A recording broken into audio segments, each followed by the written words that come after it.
And we are live. Yay! Welcome to everyone who is joining us. I'm going to introduce myself first. I am Rebbetzin Bat-Chen Grossman from ConnectedForReal.com, and I am a marriage coach for women in business, which means that I help you bring together your marriage and your business and make your entire life integrated so that you can actually be in your purpose and doing the right, doing the thing that you want to be doing with a smile and happy and with ease. And Abigail Gimple is going to introduce herself because she's that cool. So go ahead, tell us who you are. All righty, I'll go for it. Okay, I'm Abigail Gimpel, and I have a new book called Hyper Healing, and I am a special education teacher, and my focus is on ADHD. I also am a college lecturer, and I coach parent groups on how to raise healthy children with ADHD symptoms in the best way possible. And I've developed many programs around healthy ADHD kids. Woo.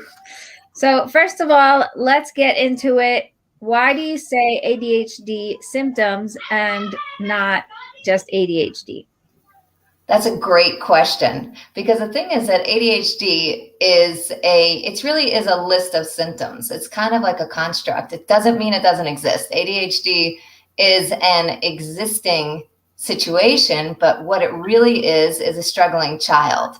And when a child's struggling, we look for those particular symptoms, but those symptoms are caused by many different things. So when we see those symptoms, we have to kind of be curious and not ask why, and not ask what does the child has, what diagnosis the child has, but rather we have to ask, why is the child struggling? Which is why I'm always super careful to say ADHD symptoms rather than saying the child has ADHD. The child has a challenge, and he's a healthy child who we, as the adults, need to investigate. This is for adults as well. I spend a lot of times with couples and with older teenagers who also are struggling with ADHD symptoms. And again, it's an investigation. We have to find out why the person's struggling. Right. Okay, so when I met Abigail, the first thing she told me is about meeting her husband. So you have to tell everyone because it's just so cute. And as a marriage coach, I think that's, a really important part of the story. So go ahead. All right. So I was in desperate search for my husband. I was already 23 years old, which was, everyone was hysterical. I'd never find him.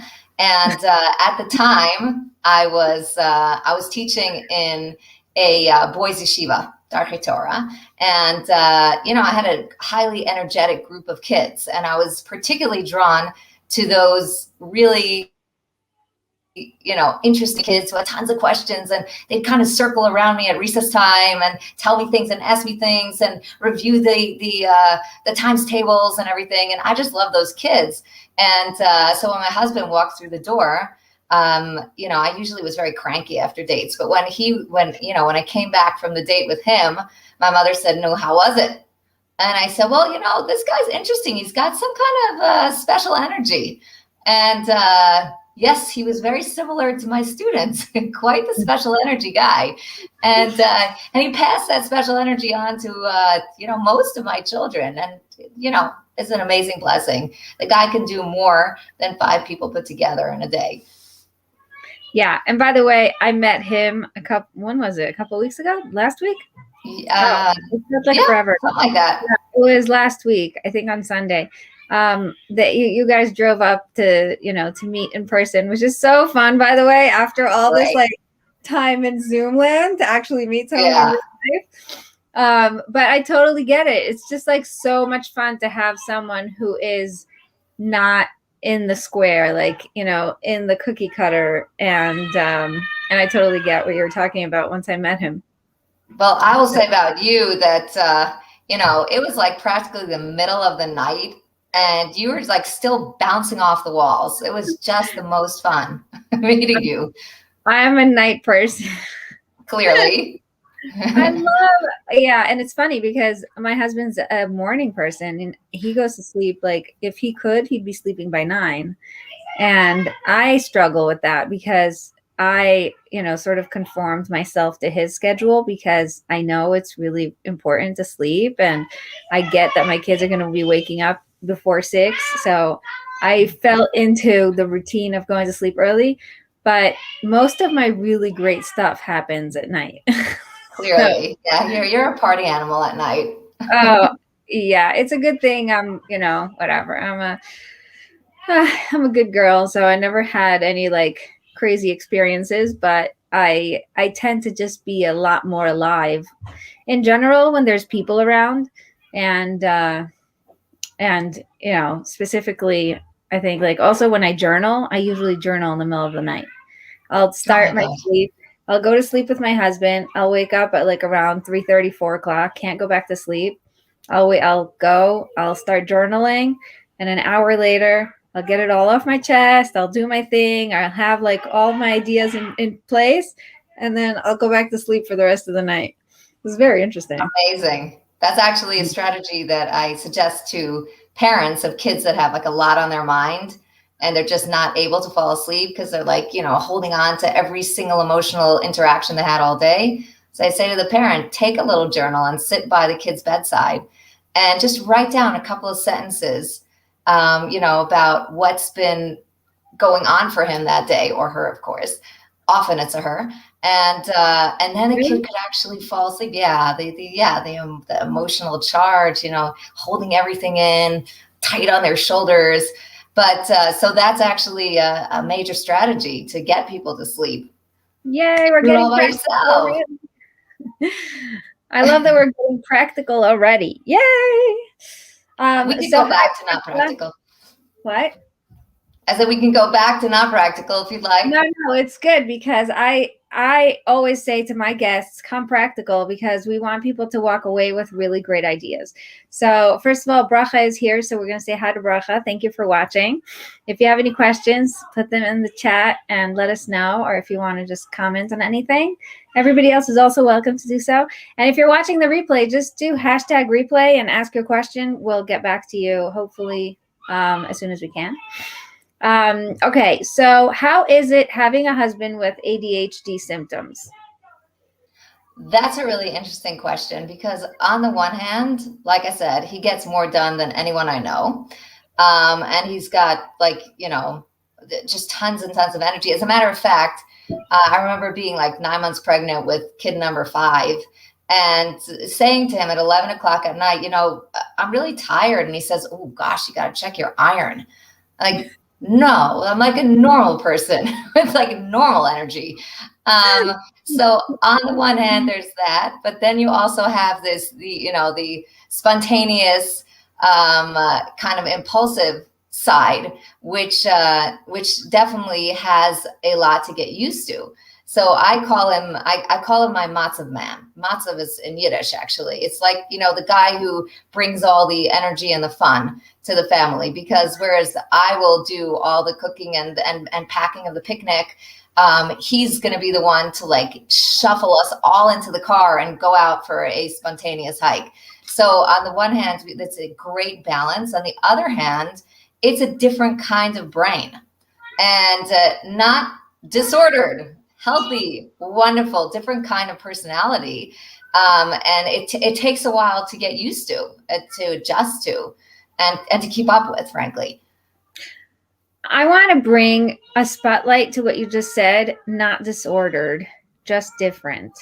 And it's just so hard for us. Like, when we got, when I was a kid and we were traveling, we were moving a lot and we finally got to America. And one of the things we had to learn was the word different. So it's like, oh, how does this taste? Well, there's good, there's bad, and then there's different, Right. and it was a real lesson. It's not good or bad. It's just not something I'm used to. It's not something that I know how to deal with. It's not something that, whatever. I have a comment here. I have to show it to you because it's just so cute. Yes. Yeah. That's my husband. You are Yes, amazing and spontaneous. yes, yes. We have a comment from her husband, Daniel, and it says positive side also being spontaneous. Totally. I love And it.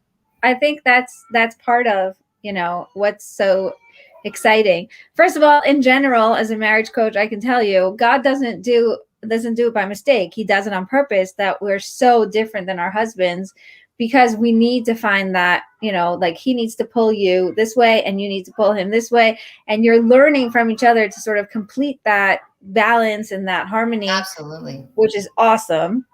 Yeah, I was way more rigid before I met him. No Yes. question.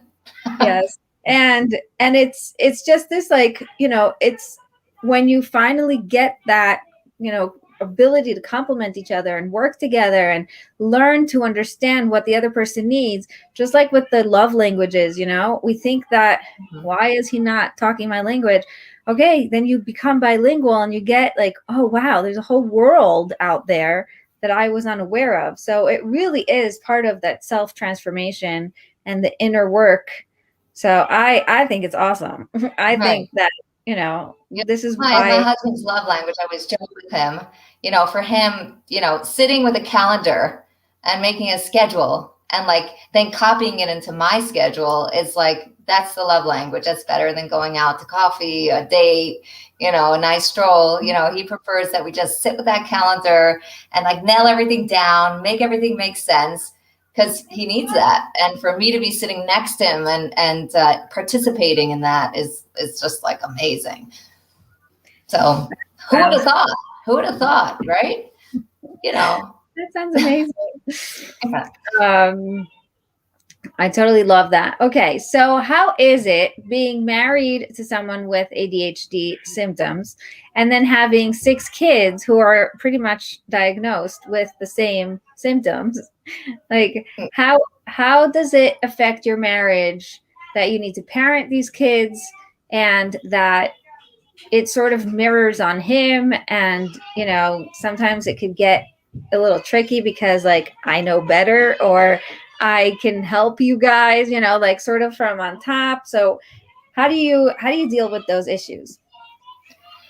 Right. So yeah, they are very similar to him in a lot of ways, especially my oldest. They're like, two peas in a pod. And I think that it's a blessing that that she has a mother that's not like her father, because then, the two of them might not necessarily, their language is too similar.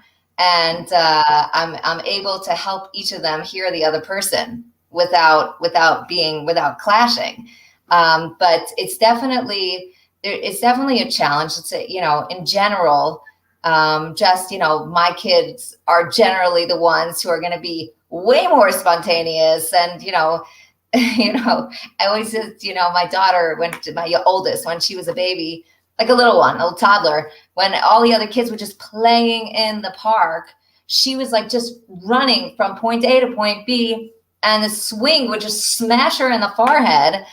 And like she had no idea where it came from because she never bothered to look, what was in between, her and so my husband would do the exact same thing, probably at that age, to the point where he had to draw, an image of his feet, of his shoes, to keep his feet in place in the classroom. So my kids are very similar to that. So on the one hand, I could borrow from his experience.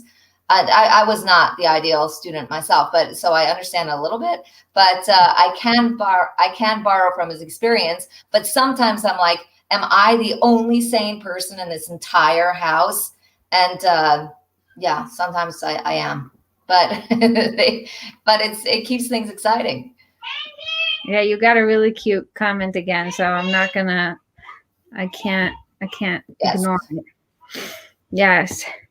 So, and he's an incredible, involved father and fantastic host. My kids can't wait to go back. You're right, Bracha. He's amazing. It's one of those things that it's what you focus on that grows, and the work here is just to focus on what's right with him and not what's wrong with him, just like we do with kids. If I can Right. focus on what's right with my kid and not try to prove to them that they're broken, I'm going to get a lot further in life than trying to show them that they have a disability and that they need to be treated differently and that blah, blah, blah. Right. So like, then you're basically training your kid to not even try or to believe about themselves, a limiting belief that's going to really get in their way for the rest of their lives. Right, right, exactly. And not only that, when we treat a kid as though they're disabled, then we're saying, essentially you're a loser. You can't accomplish. When we overhelp, when we over feel sorry for our children, then we give them the impression that they're sorry kids. And that they can't, so they're going at their own pace. They're achieving at their own pace, which is great because we all achieve at our own pace. But the message that you're disordered or you're different is fine, but disordered or it can't is going to be a destructive curse to our children. And that's something, and to our husbands, by the way, that's something we have to avoid altogether. There was something else that I was thinking about in terms of the communication between husband and wife, especially if one of them has the ADHD symptoms. We the load of our past and the messages that we've gotten from our past all the time. And it comes like voices in our own heads.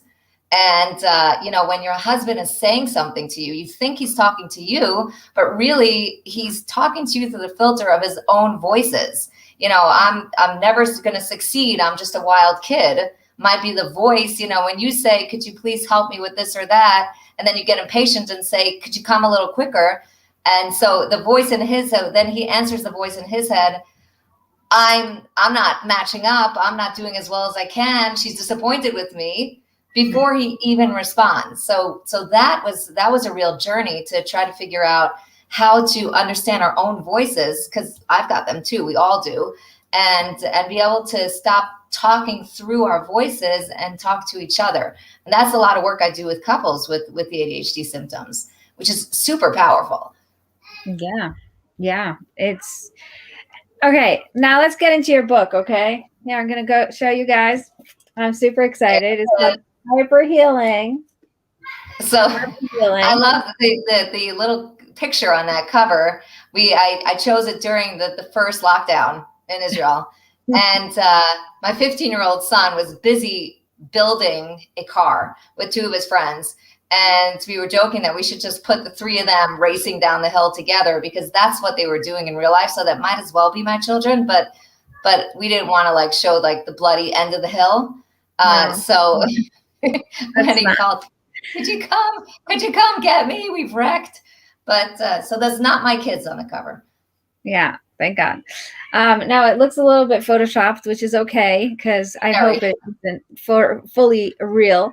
But the word hyper healing is just so genius and so brilliant. By the way, when I'm reading the book, I'm in the middle of reading it now, and I wish I could read faster because I'm so interested in what the next, I'm trying to do it slowly so I can integrate. But on the other hand, I just want to get to the next part. The emphasis on how much it's our own inner work and less about the kid.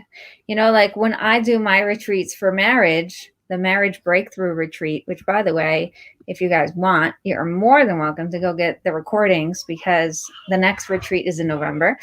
ConnectedForReal.com/retreat. You're welcome to go get it.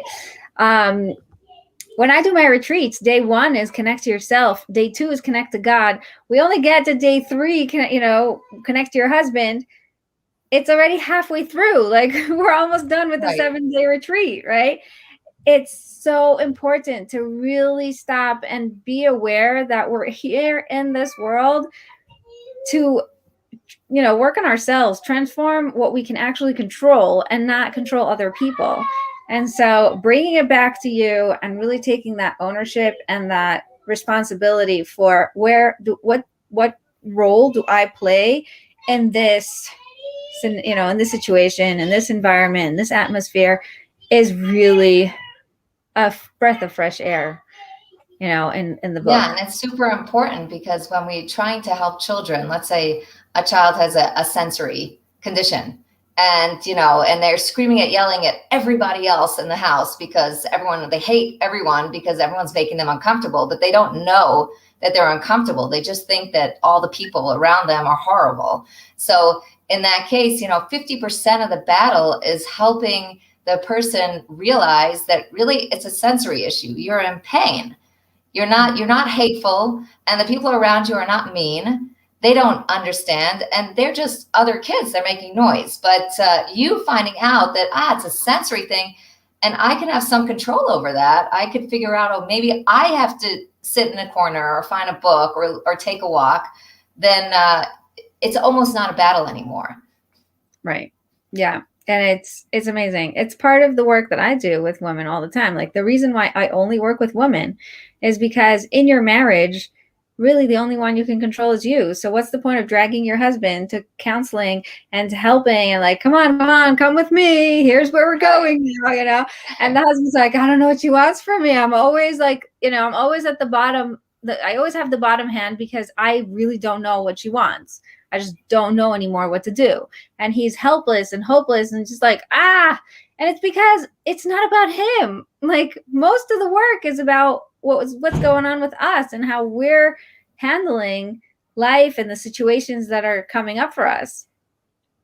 So I love that. Right. And I love what you said, that all the husbands love you because you have the wives kind of, doing all this internal work and stopping to blame them, and you return their wife to them in a much more whole and calm and peaceful way. So you're very popular. Yeah, it's funny. The husbands love me because I take them off the hook. It's like, you're no longer the problem. And one of the nicest things was I finally understood what legacy is, what it means to leave a legacy. When after my second retreat, somebody said to me, like maybe a month later, she wrote me an email and said, "You're living in my head. Your voice is living in my head." When my husband said something and I realized it's not him, I'm going to take it up with God. And I didn't react. Like, I didn't even care. I wasn't in the fight. I wasn't in all the emotions and the icky and everything that used to happen in the past just is gone, because instead of turning to him being like, it's you're the problem, I'm like, okay, 1 second, there's a problem. I'm going to turn to God and be like, God, what am I supposed to learn from this? What's going on? Why are you showing me this? And so it was like, poof, a miracle, like something just changed. Something happened. It's like, you're living in my head every time. You're like, I hear your voice. I hear your voice. Well, you are definitely saving lives. Thank God. That is amazing. Very impressive. So fun. It's so fun. I get so much out of it. People are like, I know what you mean. Isn't it amazing? Like, when you help other people, you learn so much, and the types of issues that come up are exactly what I need to hear. Right. So like, I learned so much from the entire thing, and I'm so grateful. Thank God. Okay, cool. So let's get into a little bit of, so first of all, 1 second, let me ask everybody, if you have a question, if you want us to talk about something specific, put it in the comments, because we do address, like, the reason why we're doing this live is because we want to address your questions and your comments. So make sure you let us know what is on your mind. And meanwhile, I'd like to hear from you.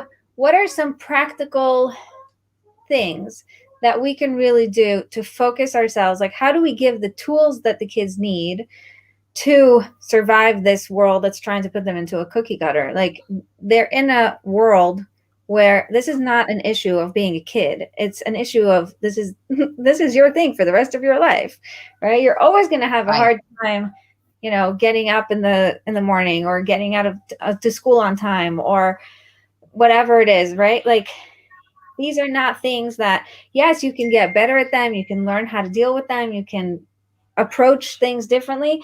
But at the end of the day, they need the tools to be able to do that. Right. So and the truth is that I would add to that and say that there are certain habits that we can change and overcome through life.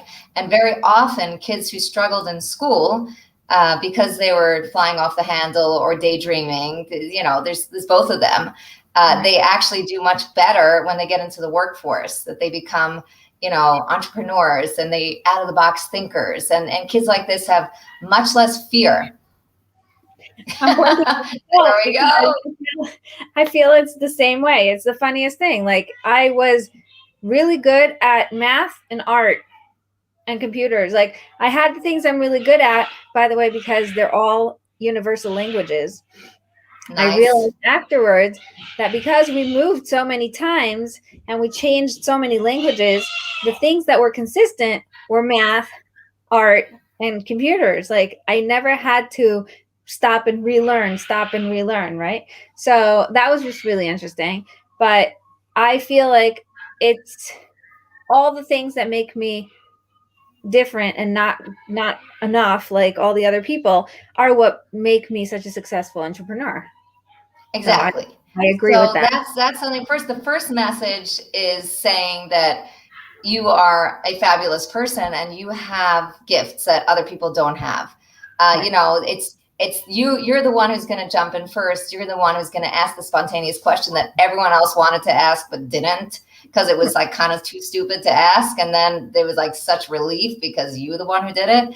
And so that's important. For the first thing is to really get kids to see what makes them special. The fact that, this whole, it's so strange that kids could sit and focus on one thing for a very long time, but with other things, they can't focus at all. There's nothing strange about that, because these are kids who are drawn to things that are interesting. So they're going to sit with things that are interesting for a very long time. So encourage it and help them capitalize on it, and, take it the full length of the way, help them journey with those things that they're strong with. And so that's one side. And the other side is that really what's missing with kids with ADHD symptoms very often, and I call them instant gratification kids. Like I said at the beginning, there's a lot of causes of ADHD symptoms. One of them is a personality type. And that's really what's genetic, is, they very similar to their parents in personality. So if you have a kind of instant gratification parent, we all inherit personality from our parents, grandparents, aunts, and uncles. I have one daughter who I think is very similar to my sister, which is the biggest compliment.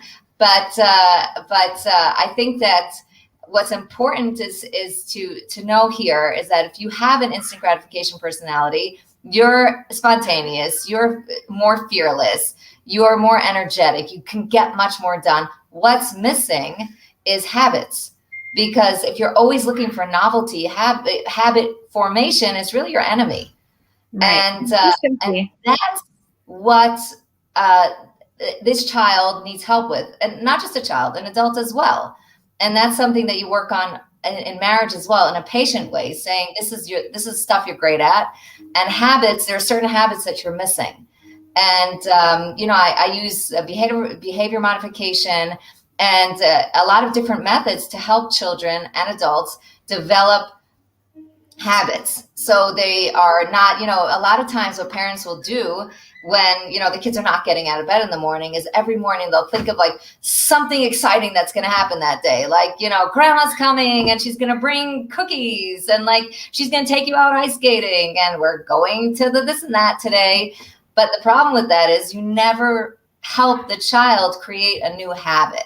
So you need incentive, but the child needs to be able to get out of bed on his own without the promise of something fabulous going on. And that's a really, really important process. And once a kid does develop a habit, they keep it. This is something that's a gift to them for life. It needs strengthening here and there. And we see that, when people start to exercise, once they're in the zone, they get to it every single day, and then we fall. And then we don't exercise for a little bit, but it's much easier to get back to it. And my son, who works out a lot, he says, don't worry, you've got the muscle memory, get back on the treadmill, and it is easier, even if you've fallen. So that's really a key. Consistency is such a huge thing. I battled consistency for a long time. Like, I believed about myself that I was not a consistent person and that I couldn't keep anything up. And this is a limited belief, because really, now, since COVID, no, even before, since a year before COVID, since my baby was born, I took upon myself to pray every single day, which is something I've been taking upon myself since high school and has never stuck. Right? I've been taking the same thing upon myself. Yeah. It's like you try to do all these things and you know that this is what you want to do. And you try and you fail and you try and you fail. And somehow I just keep trying. I don't know. There's something in me that believes I'm going to eventually get it.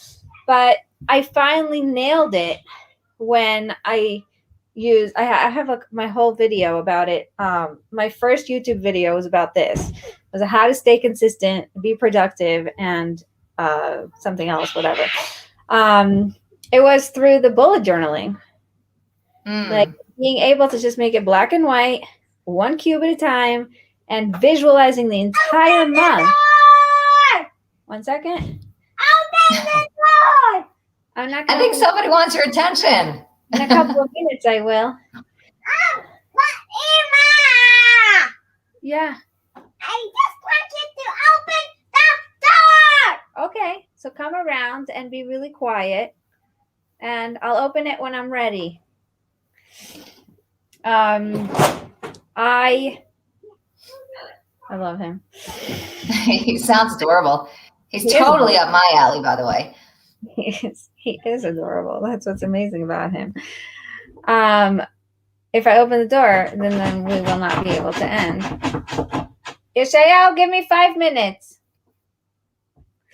Okay, so I was able to visualize the entire month in one paper just by seeing black or white. And so suddenly I'm like, oh, look at that. 50%, ain't bad. When you take something upon yourself, better than 0. Or I got 3 days in a row, so fine, I didn't do the 4th day, but then I could continue and try again. And 5 days in a row is more than 3 days in a row. So I just, sort of broke my own record. Like I was just visualizing, and it put it a lot more in a concrete and visual way, which I think this is what I needed. When COVID hit, that's what I remembered had to do with COVID. When COVID hit, I was so deep into my consistent praying every day that I was able to take on the second prayer and continue, and actually be one of those like super people who pray twice a day and not just like whenever they get a chance. That is a serious super person. It is. And I'm so proud of myself, and I'm really like, woohoo, celebrating, and I'm not being all like, oh, no big deal, whatever. No, it's a huge deal. It's a huge deal for a person. Good for you. Thank you. For a person who sees themselves as not consistent, as this is never going to be me. I can't get my act together. It only worked when I didn't have kids. Now I have kids. I'm too busy, blah, blah, blah. I have all the reasons in the world why this is not supposed to happen. But I was able to crack it by building, like taking one thing and focusing on that and just building that up. And like you said, taking on the second prayer was so easy. Right. Because I already had something in place. So it was like, okay, I'm just going to do that same thing again. Like, no big deal. And it was so much easier. Well, you did something else also. You battled some preconceived notions. I am the person who can't be consistent. I've never been consistent, not in high school, not ever, and you battled that. And really what you did, which is another incredible step that we do with kids, is you lifted your curses. We have these certain curses that sit on us. Like you said that you're great at math. And, I think back at high school and when I failed out of math, I'm like, oh my God, I'm terrible at math. And even when I, got an A in math in college, I was still the person who didn't know math well. We have these kind of pigeonholes that we stick ourselves into. And, Dr. Carol Dweck, she talks about that a lot, how we have to, I call it curses, but how we have to remove these fixed kind of notions about ourselves, and then we're much freer. And the fact that you said that you're not stuck in that, and B, you made a plan, that's exactly how you extracted yourself. And really the sky's the limit once we get rid of the I'm always and I'm never and I'm supposed to be and all that stuff. And that's tremendous for children. And we often by mistake give those curses to our kids and our messages and these very fixed kind of messages, or these, you have to be a certain way. And that's remarkable, the process that you went through. Yes. And by the way, it took years. Yeah. Like, No doubt. Don't be too hard. Any process that's worthwhile is going to take a long time. You have your lifetime. That's what you have. And, so keep moving step after step, just one step every day. Yeah. And seeing the progress instead of seeing the parts you haven't succeeded at. It's so cute because now my kids will say something, and then one of the kids will be like, I think that's a limiting belief. And, and it's like, oh my gosh, I'm like seeping into my children. Right. Yeah, I remember when my 3-year-old said, she's turning 11 tomorrow. I remember when she said, how can we solve this problem? And she's 3. So cute. Yeah. So we have some impact on them. I remember when my 3-year-old said, this is choking hazard. This is choking hazard. And she was like all busy, like telling us how like we're not allowed to put that near the baby because it's a choking hazard. But the way she said it was so funny. And she wasn't an English speaker. She was like living in Israel. So just the concept was hysterical. Okay, so what are the ways that we can, impact our kids? Like there's one part of don't do the damage. Don't tell them that they're broken. Don't tell them that there's something wrong with them. Don't tell them in verbal or nonverbal ways that there's, dysfunction. On the other hand, How do we build them up? How do we give them the tools? How do we, hype them up? I know it's in the book, and so it's really hard to like push you to give us all the tools in one day. But I'm just going to hand it out. Just going to give it to you now. Okay. Now, the thing is that an instant gratification personality is someone who really just needs feedback, a lot of and strong feedback. And we're very good at strong feedback as parents because we, anytime they do something wrong, we have like a long list of like, you sat on the baby's head and you crushed him and now he's crying and that was not responsible.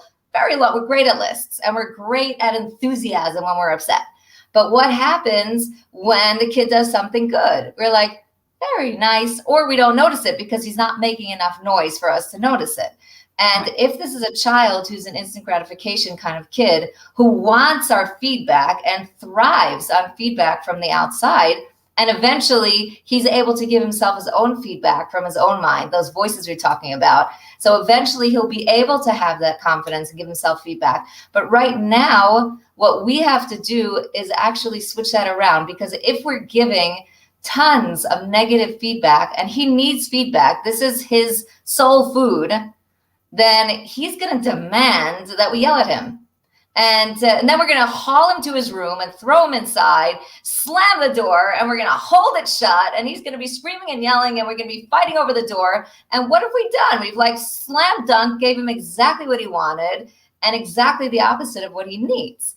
So what we have to work on as parents is actually calming ourselves down and giving that kind of strong feedback on the positive side. That requires a huge amount of effort from us, a huge amount of self-work to be able to get rid of our own perceptions of our children and really our own perceptions of ourselves. But a child needs our strong feedback. He needs an enthusiastic compliment, and he needs to hear exactly what he's done. We need to break it down, because we always break it down when he's done something wrong, but he's not listening when he's done something wrong. He couldn't care less. All he sees is every person making a lot of noise. So what we need to do is give instructions, essentially catch him when he's done the right thing and say, you see that? That's what I'm looking at. That's the thing that you've done well and you know how to do well, and give it in as much detail as possible, because every single detail is an instruction for the future. And essentially, since it's his soul food, we're giving him a candy. We're feeding him what he needs to give him energy. So the more specific we can be, and the big thing is not adding negative to it. We're big fixers. I'm a teacher and a mother, so I'm lost on this thing. I have to fix everybody. But so what I have to do is really pull back and not do that and not say, but you didn't, you came in from the swimming pool, your wet towel and your bathing suit are in the bag, but you remembered to put the bag in the hallway closet. But you forgot to take the towel out. Now it's getting moldy. Like, no, hold yourself back because he's going to go swimming next week. It's okay. You don't have to add that. Give it as an instruction next time instead of as a criticism, because we as human beings only hear the criticism. We really do. Let's say, do you like to cook? I don't know. We do it all day long. I like to cook when I want to cook. Yeah, good luck with that with your 6 kids. Exactly. This is so funny because we're talking about habits and all these different things. I fought my personality and myself for so many years, and I believed about myself that I was a bad mother because I couldn't get supper on the table on time every single day consistently. And it really broke me. It made me feel really bad until I had 3 kids and I finally went to coaching. And, she had to it's okay. Let's just plan this out better and let's think whatever, blah, blah, blah. Fine. So I tried making it better. I tried planning it out. I got myself a pressure cooker, which cuts the time in half, which I love and makes the food yummy. I got all these tricks and things that I love to do and I get into. But at the end of the day, the thing that helped me the most was delegating cooking. And a while ago, it's been years, where I just told my husband, I think that if you make supper every single day and I don't have to think about it, I'm going to be a lot more functional and the kids are going to be fed. Let's all work together here, You're capable of making supper. Right. You make yummy food and I can do lunch. I could figure out whatever, but let's say my kids have a smoothie for lunch because I have no idea how to get my act together. At least I know they're going to have a good supper. Right. So nice. It was a real break. So my husband's listening. That's we're doing that from now on. That's amazing. I love that. So my example's not perfectly great for you. It was, but I love that. That's so empowering. Look at you, go woman. That's amazing. I'll tell you something. It's so hard to get over the stigma of you're supposed to cook. You're the mother. Right. You're supposed to be in charge of supper. You're supposed to know what your kids are eating every single day. You're supposed to have it on time at the table, hot, and it's like, I'm a total failure. Excuse me, I am not a total failure. I am super successful in what I do and what I actually am excited about. And this is just not something that's sitting right with me. So either I could continue fighting myself forever, or I could bring, somebody else in and say, this is yours now. And it is not easy. I still get criticism from all my friends. They look at me and they say oh, of course you can do that because your husband helps so much. Yeah, he does. He's an amazing husband, and I love him to pieces and I'm grateful for him. And, it took me a while to be able to They're just jealous. They're just jealous. That's it. You know what? It takes a while to own it because you're so uncomfortable being yourself. Right. I'm here listening to every word. Well, you're making dinner from now on, honey. Yeah, it's really great. It's really great. I don't know. This is an empowering conversation. Well, anyway, the example that I was trying to give doesn't work as well with you because you don't do the cooking. So let's say your husband, let's say he went and toiled over an amazing hot dinner on time. And you said, wow, honey, this is a great dinner. It's just so delicious and it's healthy and the kids are gobbling it down, but the rice is a little bit dry. What would he hear? The rice is dry. Exactly. So that's what we do to our kids and our spouses all the time. You did great. You cleaned up. You helped me and you left all the food out. So that's why, we think we give a lot of compliments and we think we're fabulously positive people, but we're actually throwing a compliment out and then shooting it in the air before it lands with those little fixie things. And we got to cut that out. And we really also have to reserve our touch of our children only for a loving touch. There can't be negative touch, because when, that's information, that's a sensory information for them. And the more that we touch them lovingly, when they've done something that's positive, when they've responded to their environment in a great way, and when they've overcome a challenge, then it kind of glues it together.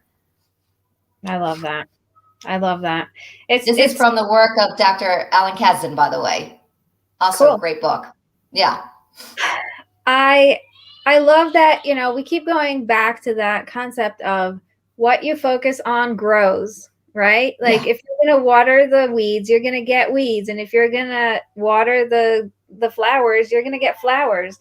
It really is such an important and crucial thing, but it's so hard to do when you're in the moment, Right. And that's also works hand in hand with gratitude. Everything could be fine. And what do we say to God? Like, yeah, but, the rice is too dry. Exactly. We have to practice this at God too.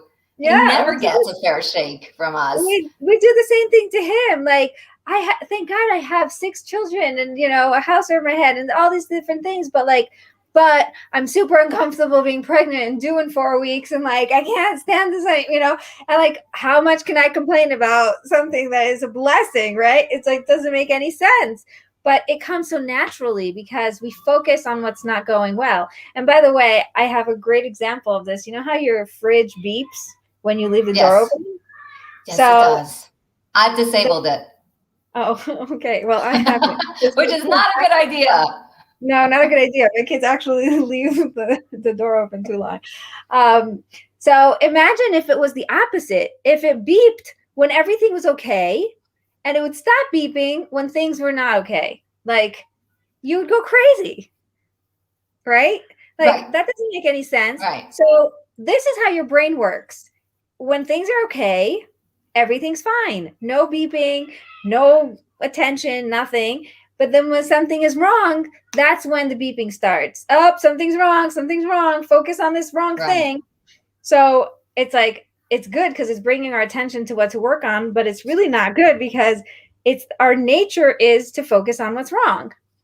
Right. So I actually took it off just last night and forgot to put it back on, but I wear a little pink bracelet, one of those rubber bracelets that says, "Thank you, God." Actually says, "Thank you, Hashem." And I wear that because that's like a constant reminder, everything's okay. Look down, just keep saying, "Thank you, God." And that's extremely helpful. We really need to be on it with being grateful. And that's one of the ways that we get out of the funk of my kid is supposed to be this and supposed to be that and is disappointing me. Look at the kid and just say, "Thank you. Thank you for who this miraculous human being is." Right. That's incredible. And I did the grateful challenge. You know what the grateful challenge is? Like something like I don't. Oh, you have to do 5 things. You have to write down 5 things you're grateful for every day. Just 5. But you're not allowed to repeat. Oh my God. That sounds completely impossible. Yeah. So it's like, I'm grateful for my eyes. I'm grateful for my ears. I'm grateful for okay, fine. Great. I got through that. Now the next day it's like, I'm grateful that I have glasses and that somebody invented glasses and that I can actually see and, and I could drive because I could see and, and my parents taught me to drive when I was a teenager, so I didn't have to do it as an adult. Like you start coming up with more high level things to be grateful for. And eventually it really just trains your brain to think creatively when it comes to gratitude, like when it comes to your life. It's not just, I'm grateful for the basics all the time over and over again. It's like it pushes you to have to. All right. I'm starting that. You put the challenge upon me. I'll let you know how it's going. Yes. I will be very, very happy to hear about this. By the way, if you do it for 21 days, it becomes a muscle that already starts working itself. That's that habit building. It's interesting. Yeah. I recommend 30 days. And that's a very Jewish concept, actually, because according to Judaism, we change habits and it takes us 30 days of consistent doing of the new behavior in order to change the habit. So 21 days is very similar. Yeah. So that's it. Challenge accepted. Yay. Okay, I want to see in the comments who else has taken on the challenge, because now I'm excited. It's like we finally, I got Abigail to take something on herself. Yeah. That's super cool. Okay, so use your enthusiasm for the right reasons. Get excited about the fact that they actually did something right. Isn't that a little bit like icky? You know, like sometimes I'll tell my husband, like, you're doing this so well, and he's like, what do you think I'm like in first grade? Like, you actually have to tell me what I'm Oh, so that's important that's important because like, there's a couple of guidelines, like okay. really, really important guidelines. First of all, people can always tell when we're exaggerating, and there's nothing worse than getting an exaggerated compliment. Because it's like, what, I'm not worth anything. You had to make something up in order to build me up, so that we never exaggerate. We never lie. A lot of times parents are like, I want my kid to be able to study well, so I'm going to tell him he's really, or her, that she's studying really well. And they, oh, you're really good at studying. And the kid is not. So like find something that she's actually good at, because she's good at things. So and not only that, we don't want to give compliments that are below the person's level. You don't want to say to your husband, good boy, you're listening so nicely. You want to up it to something that's on his level. He is great. And you want to tell him very specifically why he's great. And that's actually a challenge that I took on recently. Unfortunately, we lost a close friend, and very suddenly, my friend's husband, and I took on at the funeral that I was going to come up with a very specific compliment for my husband, just to appreciate the fact that he's alive and well, and every day give him something very, very specific. Not, hey, great job, but something like zone in on something that he's really super at, like making the world fun for all of us. Like, that's a good one. So we have to be really careful. So rule number 1, be honest. Yeah. Rule number 2, don't exaggerate, because people see through that. I love that. And compliment people on their level. All right. So it's very interesting. When I started reading the book, before I started reading the book, I thought, I won't tell you which numbers my kids are, but I thought certain kids were the ones who were, needed the book the most. Like, I was reading it for, specific children. When I started reading the book, I realized I don't think they're the ones who need it. I actually think this other kid is totally the classic examples that you're bringing here. And it blew my mind, because I never even thought of that. But now that you mentioned it, it was like the instant gratification thing, the ability to grab all the attention and all the negative attention and make you crazy or whatever. It's like, oh, I never even thought of her as that, Mm-hmm. And I have 5 hers, so you wouldn't know which one. But Okay. It's just really interesting. It was really a shift for me. Oh, that's great. That's great that I'm, able to help you zone in on one specific kid that needs help. Yeah, but now I'm thinking, so here's my question. That's why I brought it up. This morning, she didn't feel like going to school. I had to push her out of the house. I'm like, okay, just get out. And I did it with no emotion, because I was like already, like, my brain was no drama, no excitement. Just, okay, here's your sandwich. You have to go now. Okay, you have to go now. You have to go now. And eventually, I just saw that she was already sort of going. So I just sat down and started praying and ignored her completely. And then she just left because it was boring. And by the way, she then came back 5 minutes later just to get something else. Like, you think you got rid of them and then they come back. Yes. I have a rule: never come back in the house. I don't care what you forgot. Once you've left the house to the bus stop, you may not come back in. That's very important. I don't like that rule, because I always forget things and come back to get them. Oh. I wouldn't be able to make that rule if I can't hold to it. So finally she left. Finally, okay, everything's great. Now today, the 3 kids, my 3 oldest, went away to Jerusalem to be with my mother, because she's flying tonight. And so they wanted to hang out with her. And she was amazing. She was part of the everything. Everybody was amazing. Now, do I go and get all excited like, yay, you cooperated, Or like, I expect you to cooperate. Why am I making a big deal about this? So I remember one of my daughters came home in first grade. She's a little sharp kid. And she said, when I was in kindergarten, every little thing I did, the teacher said, good job. And, yay, you're coloring nicely and you're cutting nicely and you're sharing. And then I come to first grade and like people only notice me when I do something wrong. What an amazing observation. And the thing is that, do you want to specifically zone in on the thing that you expect her to do? Or do you want to add that what about it was special? Was it that she was so cooperative and therefore your mother felt so good about it? Was she, what was it about it? What choice did she make that made her behavior so powerful? I always try to focus in on the choice the child makes, very trying to empower the kid you had a rough morning and yet you chose to go and cooperate and make grandma Bubby Safta so happy.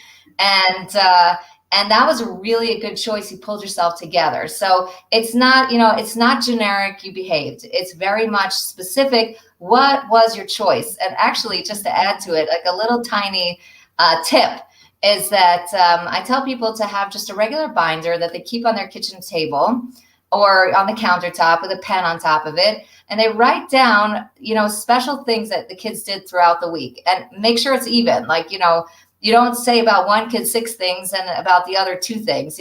If you can only come up with 2 for one of them, then they all get 2 because they count it. They really do.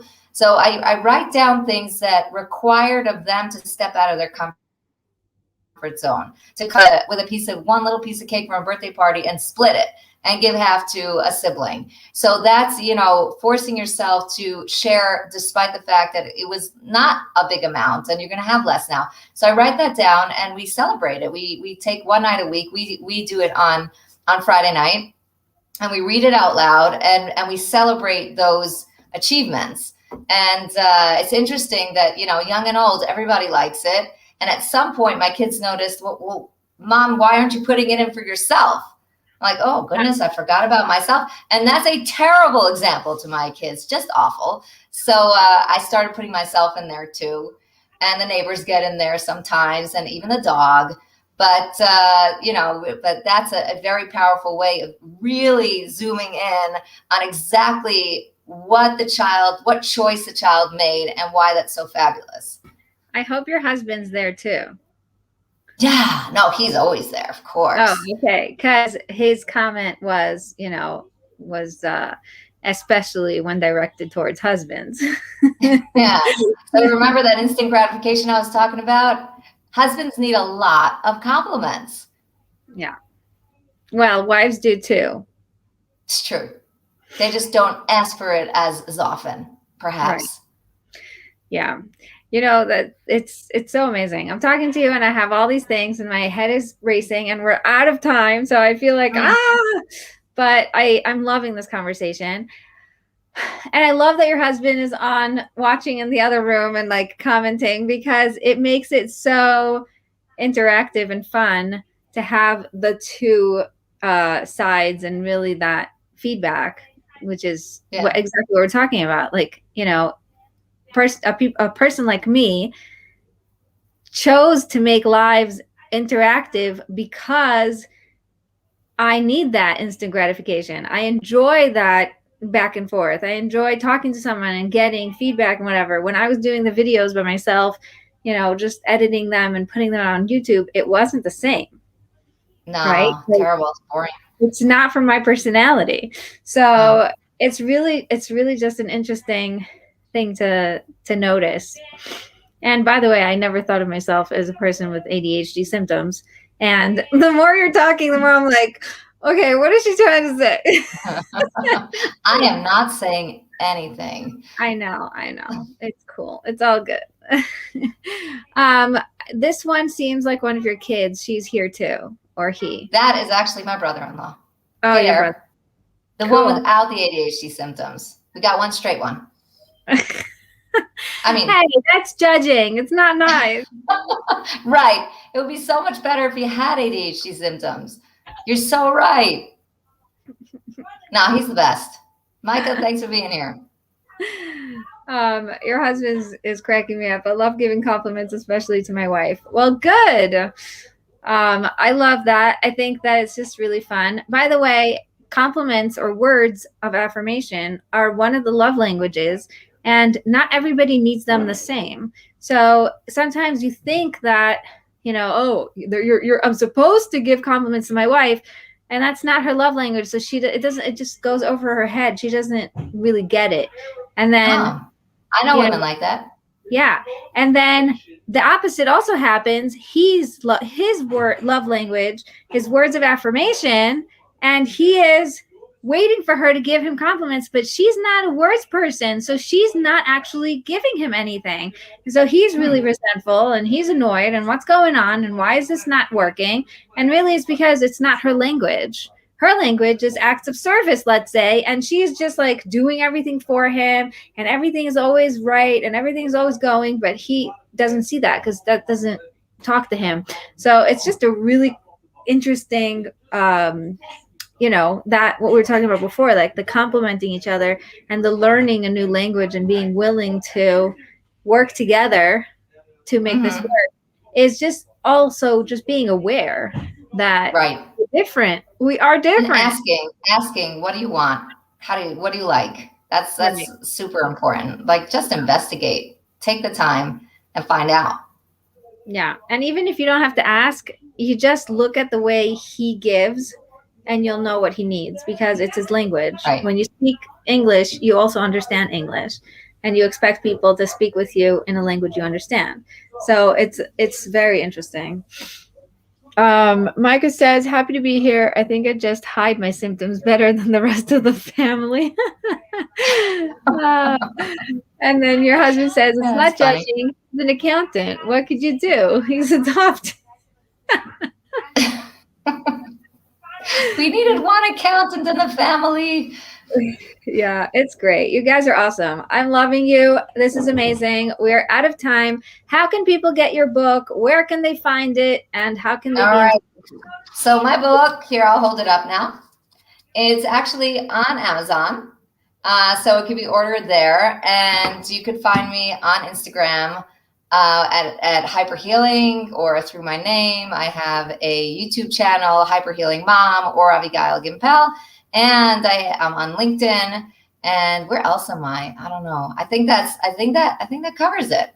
So, but you definitely can go right out and get the book. And I love feedback. That is my love language, to hear your honest impression of what I put out, because really the book I wrote was not me writing. First of all, it's obviously a family project, but second of all, it's really just, God giving me the gift of being able to communicate with you. But it's a dialogue with my audience, with my students, with my clients. And so it's really a construct that involves you and everybody else that I interact with.